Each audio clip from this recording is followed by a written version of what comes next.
We've already stated in several previous devotionals that it is scientifically unchallenged as a fact, so far as science has been able to address it, that Earth is the only planet known to host life with any sort of living matter. Genesis 2:1 and 2 sums up creation saying, "Thus the heavens and the earth were finished, and all the host of them. And on the seventh day God ended his work which he had made, and he rested on the seventh day from all his work which he had made." The phrase, "all the host of them," would seem to indicate the host of stars and planets and all the other objects in the universe. This is the use of the words host of heaven in passages like Deuteronomy 4:19, which says, "Unless thou lift up thine eyes unto heaven, and when thou seest the sun and the moon and the stars, even all the host of heaven, shouldest be driven to worship them and serve them."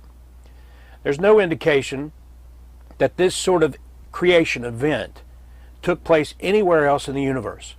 The physical creation of the physical universe during creation week included life in the waters and on the land, with animal and human life, and it only happened on planet Earth, which is a special creation, and thus far there is no scientific discovery challenging that fact.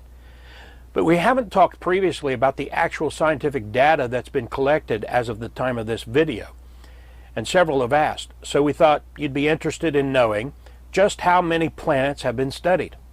Of course, all of the planets, including the demoted Pluto in our local solar system, have been studied, and even though scientists give their best efforts to claim that there might be some sort of evidence of some life in the past on Mars, or even some sort of microbial life in the depths of Jupiter's moon Europa, or one of Saturn's moons like Titan, or even on the planet Venus, there is no actual scientific discovery of any level of confirmation of such claims.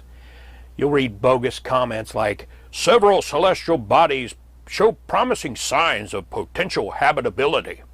But that's just wishful thinking and nothing more. So that leads to the study of exoplanets, which is the name used for those planets outside of our local solar system.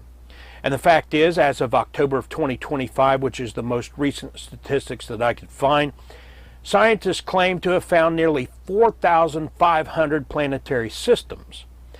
And in these systems, they've identified only 59 planets as potentially habitable planets. But this same source says, quote, "Despite extensive study, no planet outside Earth has been confirmed to support life," end of quote.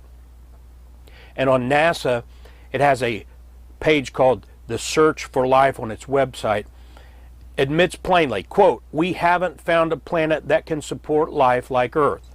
So far, our home is unique in the universe," end quote. So there are 59 known planets in the habitable zone in their particular solar system up to this point, but none have life on them. Our planet is the only real Goldilocks planet, as Earth is the only planet hosting life, and that means Goldilocks is an only child. Some would say, why would God do that? And I say, why not? They say, well, why would he put life on one single planet and nowhere else? And for that, I might have an answer. Have you seen what we've done with this one experiment of life and free will? Maybe God's just smart enough to know that more planets and more life with free will agency would just mean more sin, more wickedness, and more death, and a big mess. Life is hard. Sin has caused so much sickness, and violence, and disease, and death. But if you repent toward God with faith toward the Lord Jesus Christ, believing on his death, burial, and resurrection for eternal life, then you're promised to end up in a world of God's making, where there will be no more suffering. In the meantime, we do suffer in this life as a result of sin, but we follow Peter's admonition in 1 Peter 4:19. "Wherefore let them that suffer according to the will of God commit the keeping of their souls to him in well-doing, as unto a faithful Creator."